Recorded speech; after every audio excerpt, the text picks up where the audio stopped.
Hello everyone, welcome to AnthroWord Education. So in this lecture we are going to discuss about the topic 3.2 और यह paper 2 का topic है और इस lecture में हम डिस्कस करेंगे caste system in India, its structure and characteristics, varna and caste, theories of origin of caste system, dominant caste, caste mobility, future of caste system, jajmani system.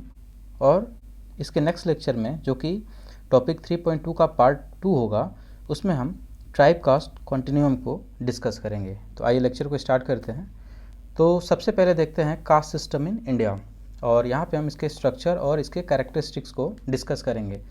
तो जो टर्म कास्ट है ये डिराइव हुआ है पुर्तगीज़ वर्ड कास्ट से, जिसका मतलब होता है रेस, लीनेज और द प्योर स्टॉक। और ये फर्दर डिराइव हुआ है लैटिन वर्ड कैक्टस से, जिसका मतलब होता है क्लीन, प्योर और द पायस। यह सिस्टम कॉइन हुआ है to refer to the traditional Hindu based system of the social organization in and around the India. तो इस तरीके से इंडिया में या इसके अराउंड जो लोकेशन है उसमें यह जो ट्रेडिशनल हिंदू बेस्ड सिस्टम है उसके सोशल ऑर्गेनाइजेशन को रिफ़र किया गया है इस टर्म के द्वारा। तो इस तरीके से जो कास्ट है यह रेफ़र करता है बेसिक आइडिया, नोशन और the ideology of the social stratification in the Indian society. तो यह सोशल स्ट्रेटिफिकेशन को डिफाइन करता है कि किस तरीके से लोगों का क्लास है।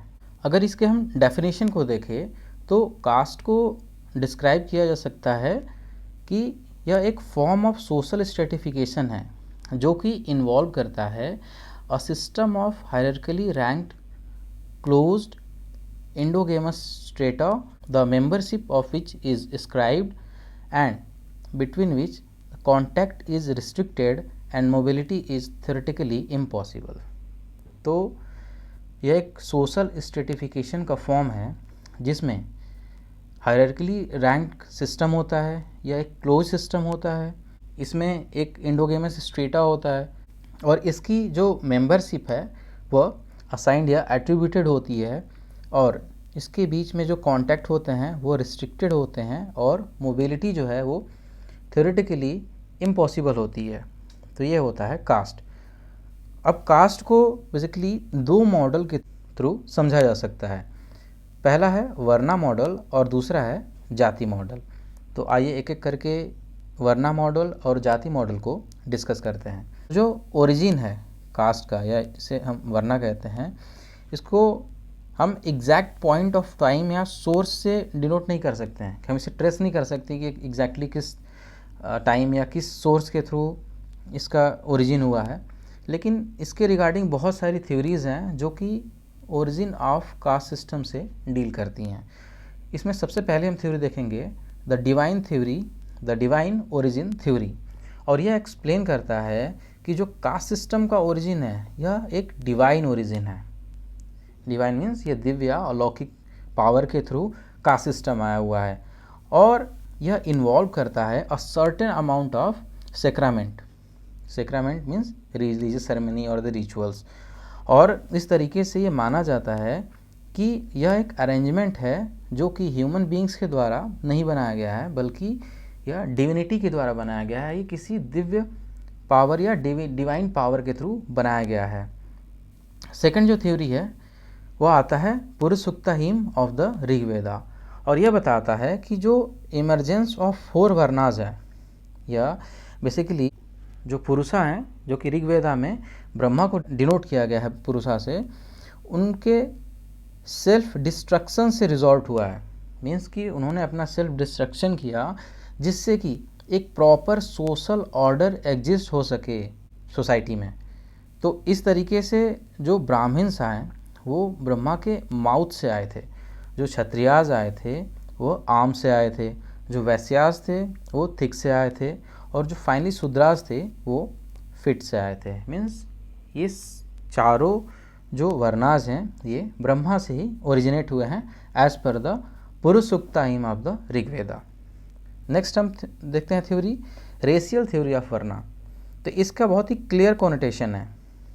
इसका कहना है कि जो वर्ना का मतलब होता है वो होता है स्किन कलर और यह एक बहुत ही इम्पॉर्टेंट क्राइटेरिया है रेशियल क्लासिफिकेशन के लिए। अगर हम कुछ स्कॉलर्स की बात करें, जैसे H.H. रिस्ले की बात करें, तो ये इस थ्योरी से एग्री हैं कि वर्ना का मतलब ये स्किन कलर ही होता है, वर्ण होता है।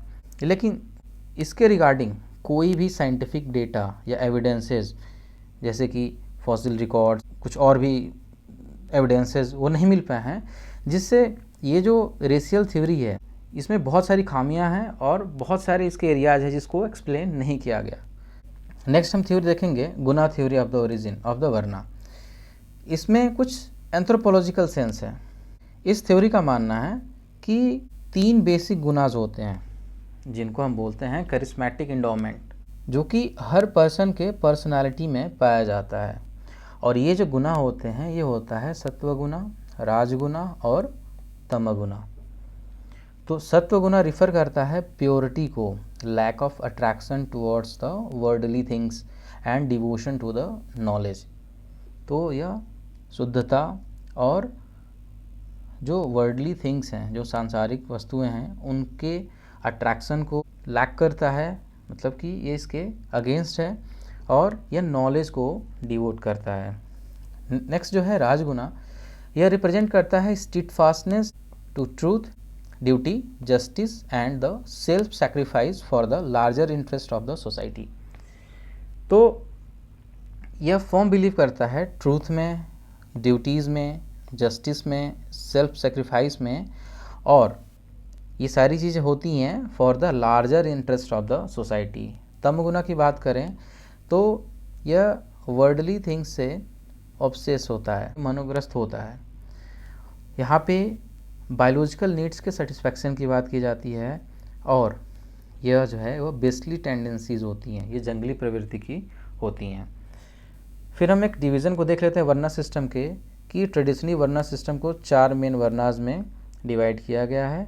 और ये इसमें है सबसे पहला ब्राह्मण्स, जो कि रिस्पॉन्सिबल होता है for the religious rituals and the learning के लिए। क्षत्रियाज होता है सेकंड, जिसे हम वेरियर क्लास भी बोलते हैं या रूलिंग क्लास भी बोलते हैं, जो कि रिस्पॉन्सिबल होता है for protecting the society and maintaining the order. Third जो है वो है वैश्याज, जिसमें मर्चेंट और बिजनेस क्लास के लोग आते हैं, जो कि ट्रेड और एग्रीकल्चर में इन्वॉल्व होते हैं। और जो शूद्राज होते हैं, इनमें आता है लेबर क्लास, जो कि इंक्लूड करता है आर्टिसंस को और मैनुअल लेबरर्स को। तो वर्ना सिस्टम के हिसाब से ये 4 मेन वर्नाज होते हैं। नेक्स्ट हम देखेंगे जाति मॉडल के बारे में। तो हर वर्ना के अंदर कुछ जातिज होती हैं जिन्हें हम सब कास्ट कहते हैं, जो कि स्पेसिफिक ऑक्यूपेशन या लोकल कस्टम के बेस पे होता है। तो जातिज होती हैं एंडोगेमस होती हैं, मीन्स कि जो इंडिविजुअल है वो अपने जाति में ही शादी करता है, and they often have their own distinct cultural practices and the traditions. और उनके पास उनका खुद का एक डिस्टिंक्ट कल्चरल प्रैक्टिस होता है और उनका खुद का एक ट्रेडिशन होता है। एम.एन. श्रीनिवास ने, जो कि एक एंथ्रोपोलॉजिस्ट थे, इन्होंने बताया कि जो वर्ना मॉडल है यह एक बहुत ही रॉन्ग और डिस्टॉर्टेड इमेज ऑफ कास्ट को प्रोड्यूस करता है। जो वर्ना मॉडल था यह एक आइडियल फॉर्म था इंडियन सोशल स्ट्रेटिफिकेशन का, और यह एक सोशल स्ट्रेटिफिकेशन का आइडियल या डिज़ायर्ड फॉर्म था रेदर देन कि जो एक्चुअली एग्जिस्ट करता है।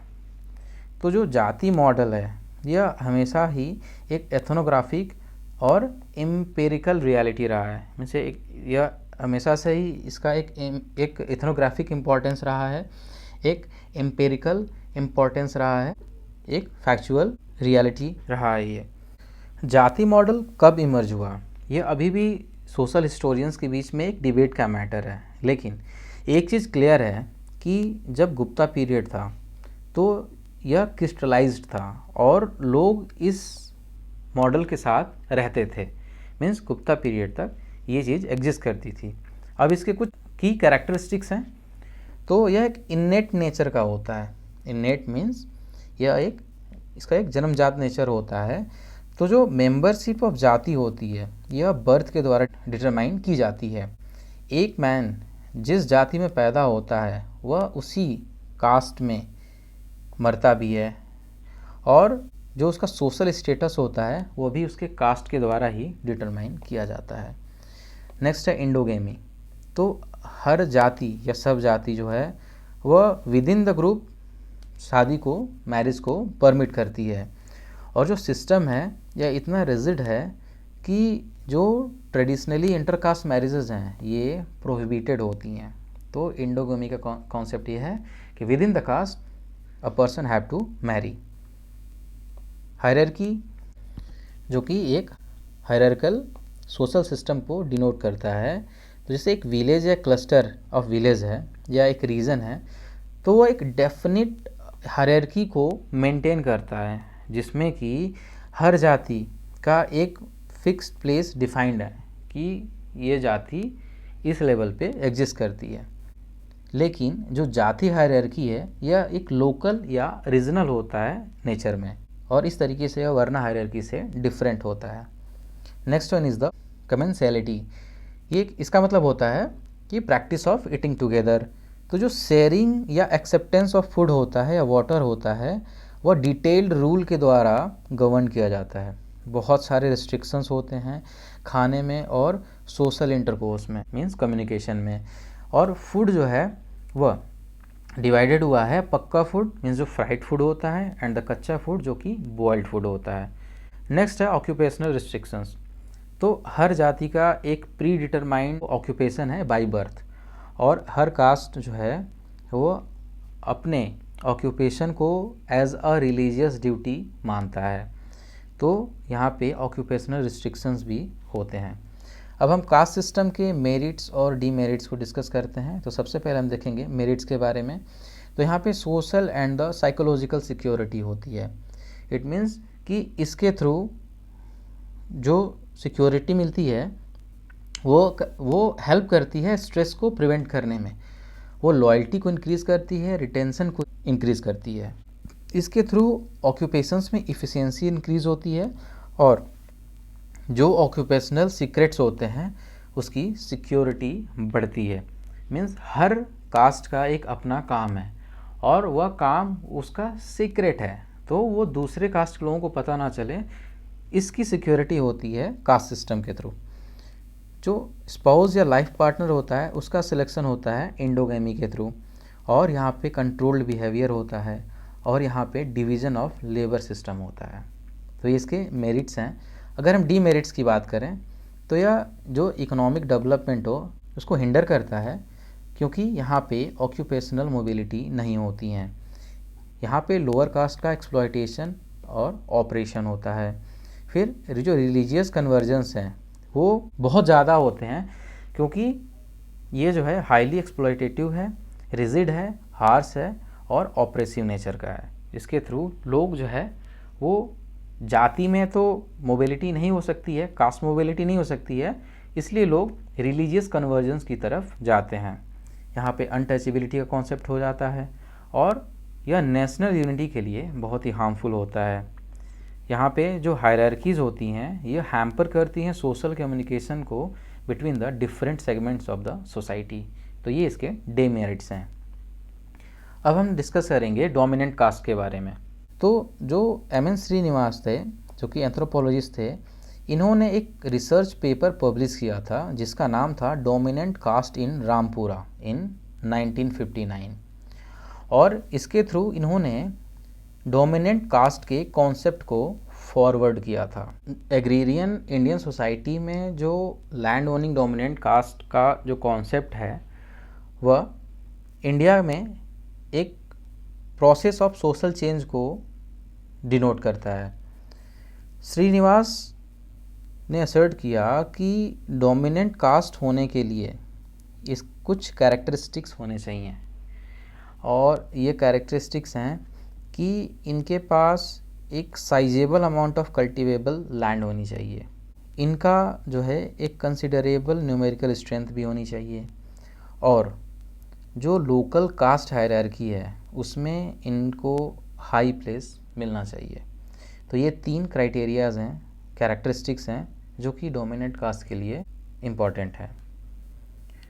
तो जो ऑनरशिप ऑफ लैंड है वो ट्रेडिशनली कुछ कास्ट में वेस्टेड है, और इन लैंड ओनिंग कास्ट के साथ बहुत सारे आर्टिसन कास्ट या लैंडलेस लेबर्स जो है वो अलाइंड होते हैं।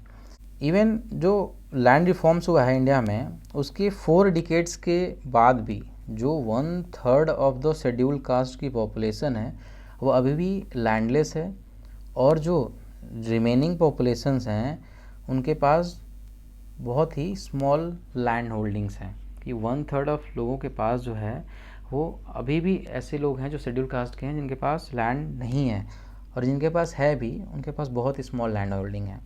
मोर ओवर जो ग्रीन रिवॉल्यूशन आया, इसकी वजह से जो कल्टिवेबल लैंड है उसका प्राइस और इम्पोर्टेंस में इन्हेंसमेंट हुआ है। इन सारे फैक्टर्स के बावजूद जो ownership of land, numerical strength या high place in ritual hierarchy, ये एनफ नहीं है इस चीज़ को डिटरमाइन करने के लिए कि जो स्टेटस ऑफ डोमिनेंट कास्ट है वो पर्टिकुलर किसी कास्ट से बिलोंग करता है। मीन्स कि ये एनफ क्राइटेरियाज नहीं है, इसके अलावा भी कुछ क्राइटेरिया हैं। As per the time period वो चीज़ें चेंज होती रही हैं, जैसे कि western education, jobs in the administration and the political cloud and the contacts. तो ये सारे नए और एडिशनल फैक्टर्स हैं डोमिनेंस के। और इस तरीके से जो स्टेटस है शेड्यूल कास्ट और शेड्यूल ट्राइब्स का वह इम्प्रूव हुआ है। किस वजह से? रिजर्वेशन इन द स्टेट में और सेंट्रल लेजिस्लेटिव बॉडीज़ में। और इस तरीके से जो एजुकेशन का स्प्रेड है among these erstwhile difference groups has further Altered the yardstick of the dominance. इस तरीके से कास्ट का जो डोमिनेंस है उसको एजुकेशन के थ्रू कम किया गया है। अब यहाँ पे हम देखेंगे कि जो विलेज लेवल डोमिनेंस है, यहाँ से एक रीजनल डोमिनेंस जो है वो हमें देखने को मिलेगा। तो यहाँ पे कौन कौन से फैक्टर्स होंगे? जो पहले फैक्टर्स थे वो था न्यूमेरिकल स्ट्रेंथ, पॉलिटिकल क्लाउड और ऑनरशिप ऑफ लैंड। लेकिन further as per the time period education और jobs in administration is also the causes for the dominance. अब एस.सी. दुबे और पीटर गार्डनर ने एक सीरियस ऑब्जेक्शंस रेज किया था डोमिनेंट कास्ट के कॉन्सेप्ट को लेकर के। दुबे ने कमेंट किया था कि एक डोमिनेंट कास्ट को डोमिनेंट कास्ट बोलना मीनिंगफुल होगा जब जो पावर है वो पूरे ग्रुप में डिफ्यूज़ किया जाए, और यहाँ पे पूरे ग्रुप या जो भी साइजेबल उसका पार्ट है उसके इंटरेस्ट के बारे में बात की जाए, तब यह एक मीनिंगफुल डोमिनेंट कास्ट होगा। जब इनइक्वालिटीज़ ऑफ वेल्थ होगा, प्रेस्टीज होगा या पावर होगा between the different individuals dominant caste में, तो यहाँ पे एक डोमिनेंट इंडिविजुअल जो है वो उसी कास्ट के वीकर एलिमेंट को एक्सप्लॉयट करेगा, और इस तरीके से यह डोमिनेंट कास्ट का एक इनअप्रोप्रिएट मीनिंग होगा। तो ये एस.सी. दुबे का कहना था कि डोमिनेंट कास्ट में कलेक्टिवली सारे लोगों के बीच में पावर का डिस्ट्रीब्यूशन होना चाहिए, सबके इंटरेस्ट के लिए काम होना चाहिए। श्रीनिवास ने बताया कि जो दुबे ने कंसीड किया कि existence of dominant individuals and the dominant faction, कि जो डोमिनेंट इंडिविजुअल और डोमिनेंट ग्रुप की बात की गई है वो इससे भी कहीं बढ़ के है। यहाँ पे दुबे ने इस चीज़ को एक्सेप्ट करने में हेजिटेट किया कि ये इंडिविजुअल और फैक्शन या ग्रुप से बढ़ के ये होल को डिनोट करता है, होल सोसाइटी को डिनोट करता है, और ये कंसीड करता है एग्जिस्टेंस ऑफ डोमिनेंट कास्ट। तो यहाँ पे श्रीनिवास का कहना ये था कि जो डोमिनेंट इंडिविजुअल या जो डोमिनेंट फैक्शन है ये डोमिनेंस को ओ करते हैं क्योंकि वो उस डोमिनेंट कास्ट के पार्ट हैं। तो डोमिनेंट इंडिविजुअल या डोमिनेंट फैक्शन ये डोमिनेंट कास्ट के ही पार्ट हैं, और जो डोमिनेंस ऑफ डोमिनेंट कास्ट है यह एक लोकल या विलेज लेवल का फिनोमेना नहीं है, या एक कंप्लीट और एक सब्सटेंशियल रीजन में फैला हुआ कॉन्सेप्ट है, जो कि दुबे इस चीज़ को लैक कर रहे थे। यहाँ पे वो होल का कॉन्सेप्ट नहीं दे रहे थे। तो ये चीज़ श्रीनिवास ने बताया था।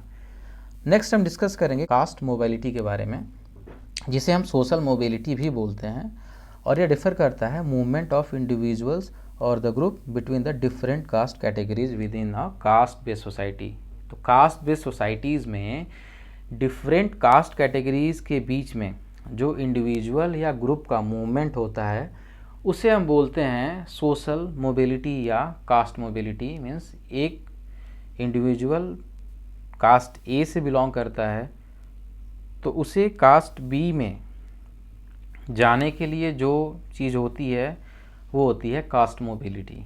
और यह जो है एक इंडिविजुअल की एबिलिटी होती है to change their social status. इस तरीके से वो अपने सोशल स्टेटस को चेंज कर सकता है, या तो हायर कास्ट में मूव करके या फिर लोअर कास्ट में मूव करके, based on the various factors जैसे कि education, occupation, economic status, intercaste marriage, government policies. तो इनके थ्रू जो कास्ट मूवमेंट का कॉन्सेप्ट आता है उसे हम बोलते हैं कास्ट मोबिलिटी। लेकिन जो इंडिया में ट्रेडिशनल कास्ट सिस्टम है यह हिस्टोरिकली रिस्ट्रिक्टेड है और डिफ़िकल्ट है इसको प्रैक्टिकली अचीव करना, क्योंकि एक पर्सन का जो कास्ट होता है वो टिपिकली उसके बर्थ से डिटरमाइन होता है और उसके सोशल रूल्स और जो ऑक्यूपेशंस होते हैं वो ऑफन हेरिडिटरी होते हैं। लेकिन फिर भी जो मॉडर्नाइजेशन या अर्बनाइजेशन और जो सोशल एटीट्यूड में चेंजेस आए हैं उसकी वजह से कुछ सोसाइटीज़ में कास्ट मोबिलिटी के इंस्टेंसेस देखने को मिलते हैं कि अभी जो मॉडर्नाइजेशन हुआ है, अर्बनाइजेशन का कॉन्सेप्ट आया है और लोगों का एटीट्यूड चेंज हुआ है, इसकी वजह से हम कास्ट मोबिलिटी के इंस्टेंसेस को हम कुछ सोसाइटीज़ में देखते हैं। तो जो एफ़र्ट्स हुए हैं सोशल जस्टिस और इक्वालिटी को प्रमोट करने के लिए, उसके थ्रू कुछ अफर्मेटिव एक्शंस पॉलिसीज़ आई और रिजर्वेशन सिस्टम आया कुछ कंट्रीज़ में इंक्लूडिंग द इंडिया। तो इस तरीके से सोशल जस्टिस और इक्वालिटी के थ्रू कुछ ऐसी पॉलिसीज़ और रिजर्वेशन सिस्टम आया जो कि इसको और पुश किया। और यहाँ पे कुछ प्रिविलेजेस और कोटाज जो है वो हिस्टोरिकली डिसएडवांटेजेस कास्ट को प्रोवाइड किया गया एजुकेशन, एम्प्लॉयमेंट और पॉलिटिक्स में। तो ये जो पॉलिसीज़ हैं इनका एम है to uplift the marginalized communities and increase their opportunities for the social mobility. तो इस तरीके से लोगों के अपलिफ्टमेंट और उनकी अपॉर्चुनिटीज़ को इंक्रीज़ करने के लिए ये सारे एफर्ट्स किए गए। अब हम फ्यूचर ऑफ कास्ट सिस्टम की बात कर लें तो जो कास्ट सिस्टम है ये डीपली इनग्रेन्ड सोशल स्ट्रक्चर है इंडिया में। मीन्स कि यह स्ट्रक्चर जो है फ्रोज़न है और ये सेंचुरी से चला आ रहा है और इसका एक प्रोफाउंड इम्पैक्ट है on the countries society, culture and the politics. So over the years there has been the significant efforts to address the inequalities and the discrimination associated with the caste system. और over the years बहुत सारे significant efforts लिए गए हैं inequalities और discriminations को कम करने के लिए कास्ट सिस्टम के साथ। इस तरीके से बहुत सारे सोशल रिफॉर्म्स मूवमेंट्स हुए हैं, गवर्नमेंट पॉलिसीज़ आई हैं और लीगल इंटरवेंशंस हुए हैं जिसके थ्रू सोशल जस्टिस को प्रमोट किया गया है, जो मार्जिनलाइज्ड कम्युनिटीज़ हैं उनको अपलिफ्ट किया गया है और कास्ट बेस्ड डिस्क्रिमिनेशन को रिड्यूस किया गया है। अगर हम फ्यूचर ऑफ कास्ट सिस्टम की बात करें तो उसके लिए बहुत सारे फैक्टर्स जो हैं वो रोल प्ले करते हैं। जैसे सबसे पहला है social and the economic changes. इसमें क्या है कि जैसे मॉडर्नाइजेशन हो रहा है, अर्बनाइजेशन हो रहा है, या जो एजुकेशन और इकोनॉमिक अपॉर्चुनिटीज़ का एक्सेस इंक्रीज़ हो रहा है, ये सारी चीज़ें बहुत ही इम्पॉर्टेंट रोल प्ले कर रही हैं सोशल स्ट्रक्चर को रीसेप करने में और जो ट्रेडिशनल कास्ट बेस्ड जो बाउंड्रीज़ हैं उनको चैलेंज करने में। तो इस तरीके से सोशल और इकोनॉमिक चेंजेस हो रहे हैं। नेक्स्ट है government policies and the reforms. जो पॉलिसीज़ हैं गवर्नमेंट की, या जो रिजर्वेशन सिस्टम है, या जो इक्वालिटी को प्रमोट करने के लिए एफ़र्ट्स लिए जा रहे हैं, जो सोशल इंक्लूज़न के लिए जो एफ़र्ट्स लिए जा रहे हैं, इसकी वजह से यह कास्ट डायनेमिक्स को इन्फ्लुएंस कर रहा है। नेक्स्ट है changing attitude and the awareness. Society जो है वो अब ज़्यादा अवेयर हो रही है कास्ट बेस्ड डिस्क्रिमिनेशन को लेकर के, और इस तरीके से सोशल रिफॉर्म्स के लिए डिमांड्स बढ़ती जा रही है और यहाँ पे एक ग्रेटर इक्वालिटी को पुश मिल रहा है। नेक्स्ट है कल्चरल एंड ट्रेडिशनल इन्फ्लुएंस। तो जो कल्चरल प्रैक्टिसेस और बिलीव्स हैं वो कास्ट सिस्टम को चैलेंज करने में एक सिग्निफिकेंट रोल प्ले कर रहे हैं। नेक्स्ट है ग्लोबलाइजेशन एंड द कनेक्टिविटी। तो ग्लोबलाइजेशन बढ़ गया है, इंटरकनेक्टनेस जो है वो बढ़ चुका है, जिसकी वजह से कास्ट को लेकर के एटीट्यूड है वो पोटेंशियली इन्फ्लुएंस हो रहा है। तो इस तरीके से ये चीज़ें इन्फ्लुएंस कर रही हैं। तो यह इम्पॉर्टेंट है to recognize that the addressing and dismantling the deeply rooted social system like the caste system is a complex and the gradual process. तो इस तरीके से हम कह सकते हैं कि जो डीपली रूटेड सोशल सिस्टम है, जो कि कास्ट सिस्टम है, इसको एड्रेस करना, डिसमेंटल करना, यह एक बहुत ही कॉम्प्लेक्स और ग्रेजुअल प्रोसेस है। कुछ एरियाज़ में प्रोग्रेस किए भी गए हैं। एक कास्टलेस सोसाइटी का टारगेट एक लॉन्ग टर्म गोल है। और इस तरीके से जो वर्ल्ड इवॉल्व हो रहा है, जो फ्यूचर ऑफ कास्ट सिस्टम होगा इंडिया में या अदर सोसाइटीज़ में जहाँ पे सिमिलर स्ट्रक्चर है, वो शेप्ड होगा कि कैसे ये जो फैक्टर्स हैं ये इंटरेक्ट करते हैं और जो इंडिविजुअल्स का कलेक्टिव एफर्ट्स है, कम्युनिटीज़ का जो एफर्ट्स है या पॉलिसी मेकर्स जो हैं वो कैसे सोशल इक्वालिटी और जस्टिस को प्रमोट करते हैं। तो यह कास्ट सिस्टम का फ्यूचर है। नेक्स्ट हम डिस्कस करेंगे जजमानी सिस्टम के बारे में। तो जो टर्म जजमानी सिस्टम है यह इंट्रोड्यूस किया गया था इंडियन सोशियोलॉजी या सोशल एंथ्रोपोलॉजी में by the William Wiser through his pioneering work. उनका एक वर्क था द हिंदू जजमानी सिस्टम, जो कि 1936 में आया हुआ था। और इसमें इन्होंने एक विलेज करीमपुर है उत्तर प्रदेश में अपना स्टडी कैरीड आउट किया था। इसमें वाइजर ने डिस्क्राइब किया था कि कैसे डिफरेंट जो कास्ट होती हैं वो इंटरेक्ट करती हैं एक दूसरे के साथ in the production and exchange of the goods and services. तो जो प्रोडक्शन और एक्सचेंज होता है गुड्स और सर्विसेज का, उसमें कैसे डिफरेंट कास्ट जो है इंडिया में वो एक दूसरे से इंटरेक्ट करती हैं, इसको वाइजर ने डिस्क्राइब किया था। तो जजमानी सिस्टम के जो अंडर होता है हर कास्ट ग्रुप जो है एक विलेज में, उसको कुछ सर्विसेज होती हैं जो कि स्टैंडर्ड सर्विसेज होती हैं जो सर्टेन होती हैं और उस कास्ट के लोग को वो सर्विस सर्व करनी पड़ती हैं अदर कास्ट के फैमिलीज़ को। जनरल टर्म में यहाँ पे जो एक्सचेंज ऑफ गुड्स और सर्विसेज है between the land owning higher caste और लैंडलेस सर्विसेज कास्ट, उनके बीच में ये exchange of goods and services का कॉन्सेप्ट होता है। और ये जो कास्ट होते हैं ये ऑक्यूपेशनली स्पेशलाइज्ड होते हैं following the certain traditions occupations. तो कुछ ट्रेडिशंस और ऑक्यूपेशन को फॉलो करते हुए ये कास्ट जो है वो ऑक्यूपेशनली स्पेशलाइज्ड होते हैं और इनको हम आर्टिसन कास्ट के नाम से भी जानते हैं।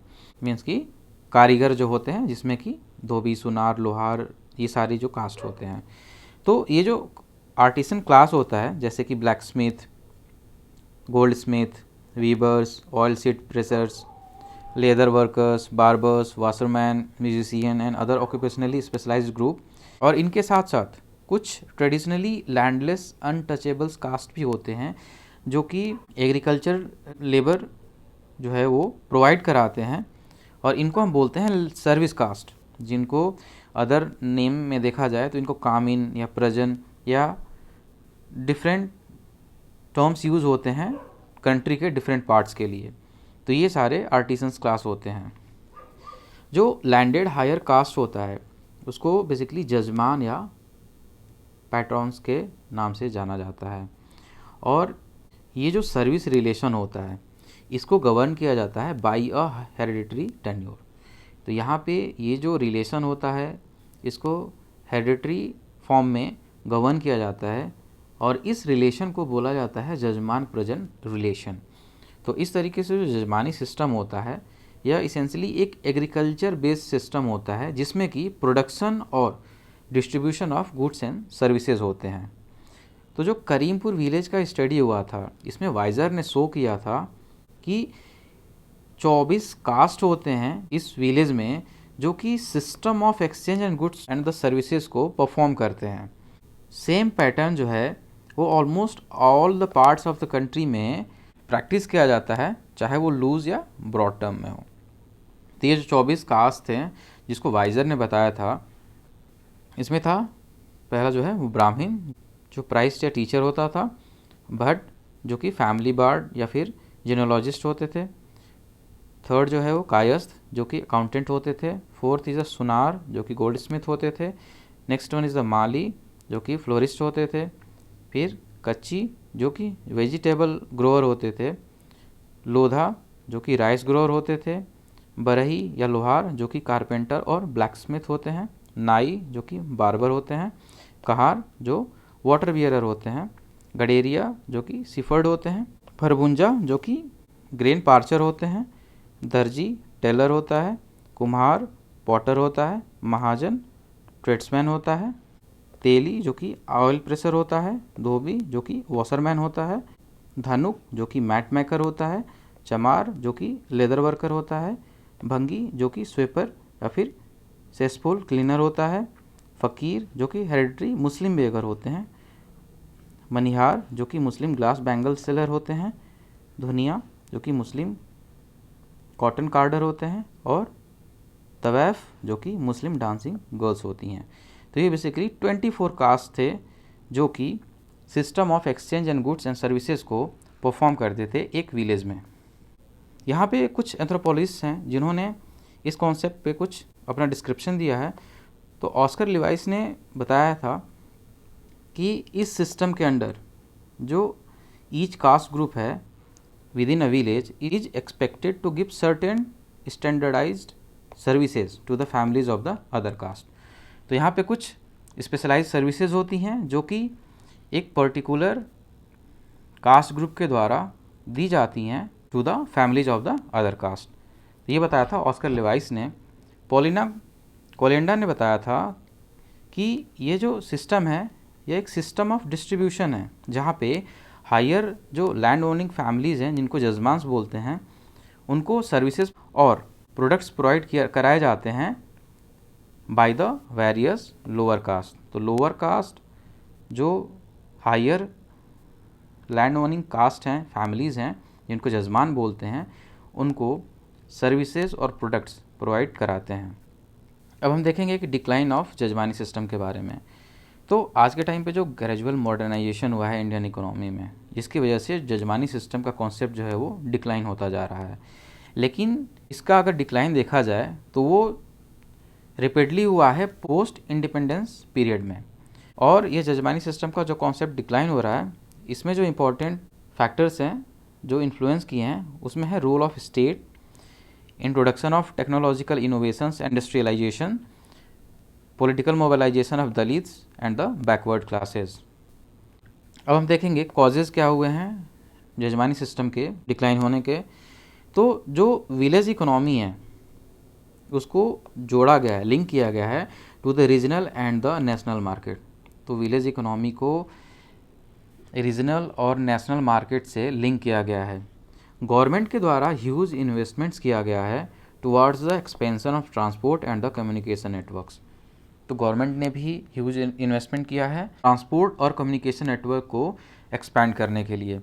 जो स्टेट पॉलिसीज़ हैं जिसकी वजह से जो रैपिड मोनेटाइजेशन ऑफ इकोनॉमी का कॉन्सेप्ट आया हुआ है विलेजेस में, इसके द्वारा जो एग्रीकल्चर में प्रोडक्टिविटी है वो बढ़ी है। और ये जो स्टेट पॉलिसीज़ हैं उसमें है credit facilities, fertilizers, irrigation, high yielding varieties of seeds etcetera. तो ये सारी चीज़ें जो हैं एक तरीके से ग्रीन रिवॉल्यूशन के पार्ट रहे हैं। नेक्स्ट हम देखेंगे technological innovations and the industrialization के बारे में। तो एक तरीके से लोगों में अवेयरनेस आई है जिसकी वजह से हायर कास्ट के लोगों को जो सर्विसेज दी जाती हैं उसमें डिक्लाइन देखने को मिलता है। लेकिन कुछ ऐसे भी रीजन्स हुए हैं जिसकी वजह से जो हायर कास्ट के लोग हैं उन लोगों ने जो पर्टिकुलर कास्ट के सर्विसेज होते हैं उन सर्विसेज को लेना बंद कर दिया था। जैसे कि मशीन्स आई, तो मशीन्स ने बहुत सारे स्पेशलाइज्ड जो आर्टिसंस थे उनके सर्विसेज को डिक्लाइन कर दिया है। जैसे कि सेफ्टी रेजर्स का यूज़ करना स्टार्ट करने से या सेल्फ सेविंग का कॉन्सेप्ट आया, तो इसने जो बार्बर या जो नाई का रोल है उसको मिनिमाइज़ कर दिया है। जो स्टेनलेस स्टील यूटेंसिल्स का कॉन्सेप्ट आया, इसके वजह से पॉटर्स का इम्पोर्टेंस कम हुआ है। हैंडपम्प के आने से जो कहार्स का रोल था वो कम हुआ है। तो इस तरीके से जो टेक्नोलॉजिकल इनोवेशंस है या इंडस्ट्रियलाइजेशंस हैं, इसकी वजह से ये डिक्लाइन हुआ है। फिर कुछ कॉन्स्टिट्यूशनल स्टेप्स लिए गए हैं जिससे कि अपलिफ्टमेंट और एम्पावरमेंट का कॉन्सेप्ट लाया गया है, और पॉलिटिकल मोबिलाइजेशन भी एक इम्पॉर्टेंट फैक्टर है जो कि डिक्लाइन ऑफ जजमानी सिस्टम में पार्टिसिपेट करता है। अब हम देखेंगे impact of market economy on the India's villages. तो जो रूरल इकोनॉमी है वो प्राइमरीली एक सब्सिस्टेंस इकोनॉमी था, जो कि लोकल पॉपुलेशन के कंजम्पशंस नीड्स को सेटिस्फाई करता था। सब्सिस्टेंस इकोनॉमी का मतलब क्या हो गया कि जितना आपने प्रोड्यूस किया उतना ही आपका कंजम्पशन है। So production is equal to the consumption, तो ये होता है सब्सिस्टेंस इकोनॉमी। तो इस तरीके से जो जजमानी सिस्टम है वह बेसिस ऑफ इकोनॉमिक ऑर्गेनाइजेशन की तरह काम करता है, जिसके अंडर जो लोकल पीपल होते हैं डिफरेंट कास्ट के, वो exchange of goods and services में इन्वॉल्व होते थे as per the local traditions.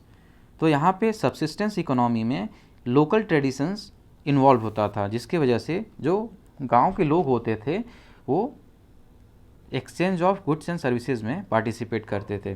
But ये इस सब्सिस्टेंस इकोनॉमी के विद इन कुछ कॉन्सेप्ट था जो कि मार्केट के रोल को डिनोट करता है, और जिसका जो नेचर था वो लोकल था, वो इनफॉर्मल था, लेकिन ये सोशल कल्चरल फंक्शंस को सर्व करते थे रैदर देन एक फॉर्मल इकोनॉमिक ट्रांजेक्शंस को। तो यहाँ पे सोशल कल्चरल फंक्शन था, न कि एक फॉर्मल इकोनॉमिक ट्रांजेक्शंस था।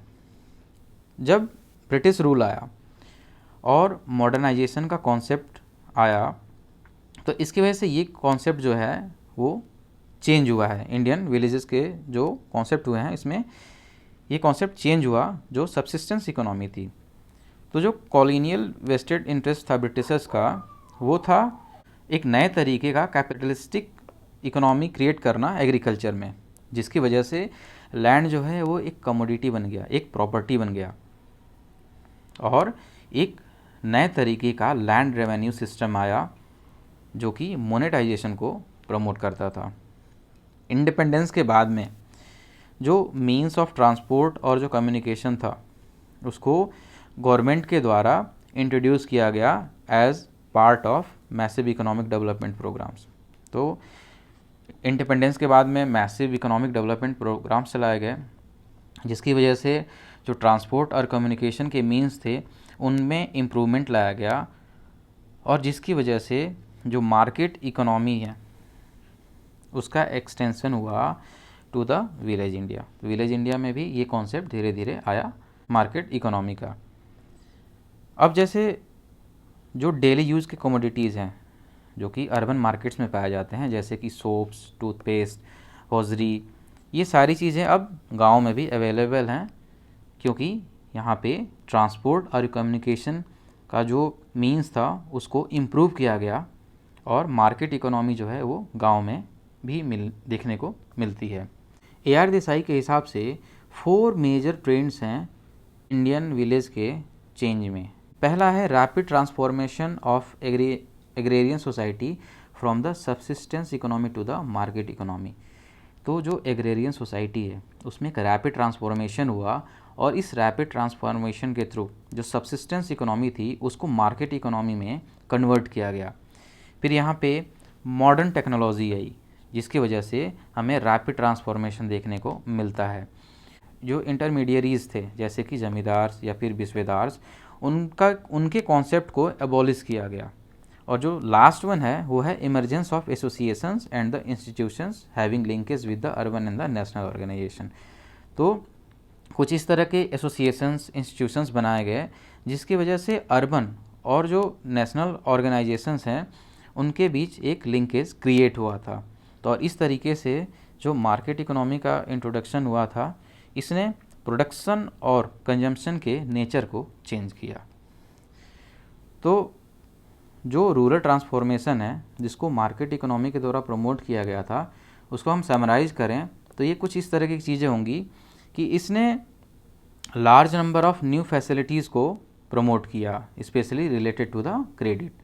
तो क्रेडिट फैसिलिटीज़ दी गई, और जो क्रेडिट कार्ड है जिसका कॉन्सेप्ट पहले अर्बन सोसाइटी में ही हुआ करता था, अब इसका कॉन्सेप्ट जो है वो रूरल सोसाइटी में भी देखने को मिलने लगा। जो न्यू मार्केट इकोनॉमी थी जिसने एक new class of rich peasants को क्रिएट किया, बिग ट्रेडर्स को क्रिएट किया, पॉलिटिकल वर्कर्स को क्रिएट किया जो कि पहले मार्जिनलाइज्ड हुआ करते थे। इसने कुछ फैसिलिटीज़ को भी इम्प्रूव किया, जैसे कि ट्रैक्टर्स, वाटर पम्प्स, थ्रेसर्स। तो ये टेक्नोलॉजी आई, ये कुछ इंस्ट्रूमेंट्स हैं जिन्होंने एग्रीकल्चर को फैसिलिटेट किया। फिर जो पोलराइजेशन ऑफ पीजेंट्स है कि कुछ पीजेंट्स जो थे वो रिच लैंड ओनिंग क्लास हो गए, लेकिन कुछ जो पुअर लैंडलेस लेबर थे वो उनकी संख्या और बढ़ती गई। तो इस तरीके से जो मोनेटाइजेशन था उसने सोशल मोबिलिटी के एवेन्यू को एक्सपैंड किया है, और इसका जो डीप इम्पैक्ट था जैसे कि जो ट्रेडिशनल सोशल इंस्टीट्यूशंस पे पड़ा, जैसे कि जॉइंट फैमिली। तो जॉइंट फैमिली का कॉन्सेप्ट धीरे धीरे अब न्यूक्लियर फैमिली के कॉन्सेप्ट की तरफ चलता गया। इसने ऑक्यूपेशनल मोबिलिटी और डाइवर्सिफिकेशन को क्रिएट किया, और इसने इनडायरेक्टली वे में एम्पावरमेंट ऑफ वुमेन को प्रमोट किया। तो आज के लेक्चर में इतना ही।